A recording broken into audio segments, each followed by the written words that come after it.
Hello and welcome to the 17th year of the short Vort, Parshas Savo.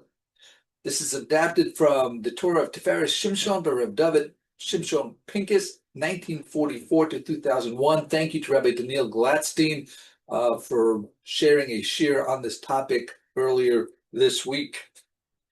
The pasuk says in Perek Chavches pasuk Yud Gimel, "Unesancha l'rosh v'lo Zanav." Hashem will make you for a head and not a tail. People know this pasuk because on Rosh Hashanah we make a tefillah. We say Shniya l'rosh v'lo Zanav. We should be for a head and not a tail. Now the obvious meaning is that Hashem wants us to be leaders, to be successful, and be right. That's a Rosh. And the people who are a Zanav, not to be subordinate, not to be the followers. The head determines where things go. Tail just follows along. The head, says where Pincus, contains the brain. It makes the decisions and determines the direction.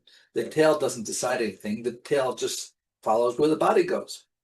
So when we say Shniya l'rosh v'lo Zanav, we're not asking primarily for Hashem to make us powerful and leaders and wealthy. We're asking, please let me be one of the one who determines the direction of my life, rather than simply being dragged along by other people and circumstances. But Pinchas takes us even further.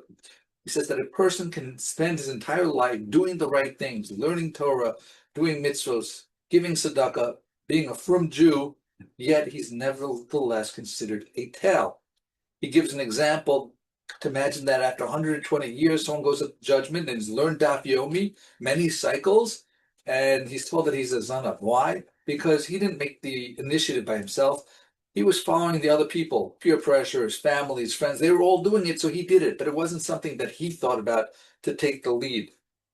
So that's the distinction that Pincus makes. A Rosh is someone who says, I'm thinking about this. I believe in it. This is what Hashem wants. The tail is, my family's doing it. My friends are doing it.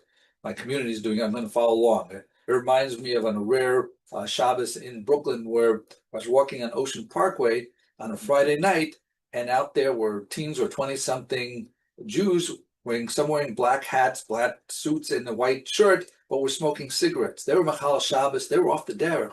But their people, this is how their family dressed. So therefore, they kept the same levush, even though they weren't acting the right way.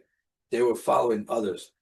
The tefillah we make on Rosh Hashanah is not just that we're asking Hashem to make us successful, but we're asking Hashem, don't let me sleepwalk through life. Let me make the decisions. Let me have the courage. Let me think and recognize my mission from Hashem, so that I'll be living from the inside to the outside and not the outside to the in. That's a deeper version of Shniya l'rosh v'lo Zanav.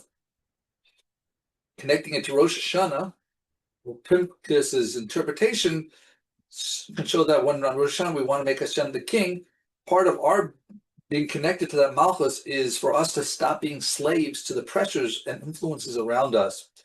We're capable of making choices based on direction that comes from the higher internal truth that's from HaKadosh Baruch Hu and doesn't come from simply following the crowd. Thank you for listening. Like, share, and subscribe. Have a wonderful week and a wonderful Shabbos.